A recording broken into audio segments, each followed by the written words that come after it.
welcome to our channel.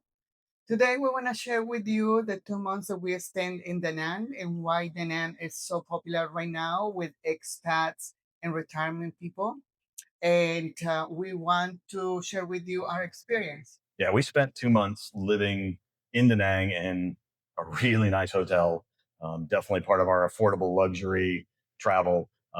We could have stayed there longer if the weather was better for us. We kind of missed the timing a little bit, but we could experience the nice days and the city itself and understand why it is the world's #1 destination right now.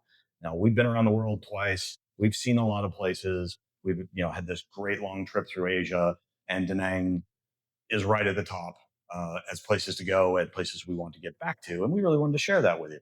Mhm. So, why do you think Da Nang is so popular right now? Well, to me, there's a few main reasons. One, it's Vietnam, so it's very inexpensive compared to the Western world. For those of us who are, have money in US dollars, it's a steal. Our budget, we were able to cut almost a third off of our budget and still find luxury accommodations, eat really well, enjoy our time, see all the sights.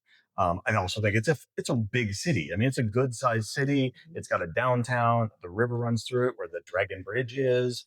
And then you have the beachfront, which is stunning. Now, we were there right after it got hammered by a monsoon. So it had gotten beat up in a few parts, and it was a little, they were working on it. So it was a little under repair. But the parts that we could go to that weren't all damaged we could see why it was so gorgeous. And then there's lots of infrastructure. There's a beautiful promenade down the beachfront, tons of great restaurants, every type of cuisine. So when we craved Indian, we got Indian. We craved a burger, one of the best burgers I've ever had. Yes, that's true. Yeah. And don't add the bread. What is the bread? The banh mi. The banh mi that Yeah. they have in there is delicious, which is a sandwich that is, It's French bread. it's French bread. It's because the French, controlled Vietnam for a long time, and they brought over there's tons of French style bakery there. The croissants are awesome, which we appreciate because we're kind of croissant snobs. Yes. So we want to share with you also when is the best time to go to visit Da Nang. Yeah. So for us, we thought at that time the best time to go it was early in the year. early in the year, which not always believe the Weather Channel. Yeah. Yeah. The Southeast Asia tourism people who put out the best places to go during this month were off by a little bit. Now, it wasn't terrible. It did rain half the time. It was a little chilly. We did get enough time to do lots of walking and everything else and see the sights. But that's because we were in our slower travel mode of spending more than a month. We actually spent, like I said, almost 2 months there. And that allowed us to basically have those days off when it was just the weather was awful. So I do not recommend going in January. February is not bad, though. January, if you don't go in January, you miss Tet, which was very cool. But the weather was also very cool and very wet. Beautiful experience. Yeah. February gets nicer, but still got a bunch of rain. Second half of February into March, sweet spot. Definitely that through, I believe, April towards May are really nice months. After that, you get wet seasons, and then later in the year you get that monsoon season, which I don't want to be there. I just, it's kind of like I don't want to be where it's snowing either. Yeah, exactly. It rains a lot. Yeah. Okay, so the best things to see in Da Nang is, we don't have a list, but we're going to talk to you about what we really enjoy. Yeah, absolutely. For me, it was easy because Da Nang is known for the beach. Just walking the beach, which is one of our favorite things. 100%. Beautiful, especially on the nice days. The water is warm. It's Vietnam. It just doesn't get that cold. We really, really love the beach area. That was great.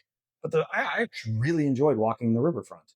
Yeah, that was a very, very long. How long is that river walk?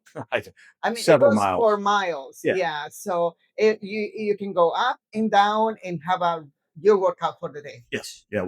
That helped us a lot, actually. Yeah.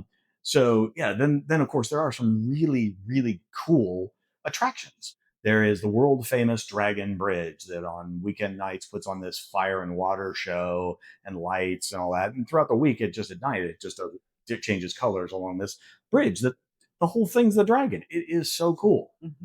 And then the Hoi An town is 45 minutes away, Yep. where you can go. I mean, it's very popular right now with tourists and travel people, and you can go and spend 1 or 2 days in there to see the old town and have your Get some clothes made. exactly. So it's beautiful. Yes. Oh yeah, very cool town. It's 45 minutes, but the best part is if you don't want to stay down there or if you just want to go down for a day, it's like a 12, $13 grab ride each way. So not cheap, but it's a lot easier than dealing with a bus or renting a scooter or whatever else. If you want to rent one, go for it. We didn't. We'd rather just pay the 25 buck round trip to have somebody drive us. But great food in Hoi An, really cute town, lots and lots of clothes shopping. It's too much for me at times, but I could always sit and have a beer and a snack. So that was good. And the other thing that you can go to see when you're in Da Nang is the Marble Mountain, Mhm. which is something that is gonna blow your mind. Yeah. It's stunning. Yeah, another one of those temple complexes built inside mountains and caves. Excuse me, caves. Um, So really cool, definitely worth the visit. Inexpensive, just take a bus down or take a Uber down or grab. Now there was one other thing there that is up on the peninsula on the north side of Da Nang, which is the Lady Buddha, which you can see from downtown out across the ocean. The peninsula sticks out, and you see this white, female Buddha. If you zoom in or have better eyesight than I do, um, very cool sight. You climb up the hill, temples and monk where they live and take care of everything. Just a really nice place to go visit. So one of the big questions people ask is where to stay in Da Nang. I think most people would immediately go beach, go to the beachfront, and there are dozens and dozens and dozens of hotels and kind of mid rise, high rise apartment complexes, condos that you can rent. A lot of the hotels do rent kind of short term rental. They have kind of apartments in them, so they're sort of hotel but not really hotel rooms. To me, if you're there for a beach vacation, absolutely stay on that side. If that's your main form of activity, stay there. We actually spent most of our time in the city side over across the river. Yeah, which is just like 10 minutes away. Mhm. We actually walk from the Yeah.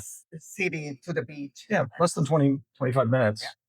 So Mhm. yeah, the city side, it's like I said, it's a real city. That's where the main market is. That's where the Dragon Bridge is. That's where lots more of the shopping stuff is around that area. Um, and the hotel is by far the best value that we found in all of Asia, with if not the best lounge, one of the top couple lounges, and it's a Crown Plaza. So we're not even talking Intercontinentals or any of the other higher end brands. Crown Plazas are very nice hotels, but they're geared toward business people. But this one, awesome. So Highly recommended. yeah. Now, personally, if I was recommending to somebody who's going for an extended period of time, I would say stay in both. Take advantage of the value of staying in the city because it costs a lot less than staying on the beach. Mhm. Get some time, save some budget. If you've got IHG status, you can get access to the lounge and get free food and drinks. Then you can really save up and then splurge a bit over on the beach side, either to stay in a luxury hotel or rent a really nice apartment if you're going to stay longer term, like a month or two or three, which, this is the number one destination for expats. This is a great way to attack it. Now, how do you choose between the apartment or a hotel or which apartment and hotel? Like, what would be your criteria? My criteria first, number one, is having a good bed. For me, that is very important. I thought you would have said cleanliness, but if you got a nice hotel, it's going to be clean, Yes, or somebody's going to make sure exactly. it gets cleaned. Mhm. Yeah, I 100% agree. We have slept on some awful beds in our times, the last 3+ years traveling the world Yeah. and renting apartments sight unseen on these platforms. And sometimes you get there and it's just, oh, awful. Yeah. So that's one of the other reasons we say when you have the opportunity to upgrade and get into the nicer hotel, you're going to get a nice bed, Mhm. or get them to change the mattress out. They'll do that or move you to a nicer room. Uh-huh. Yeah. So, like I said, there are options for everything. There's villas down outside the city. You can get a villa with a pool down, especially near Hoi An. You can stay in high rise apartments.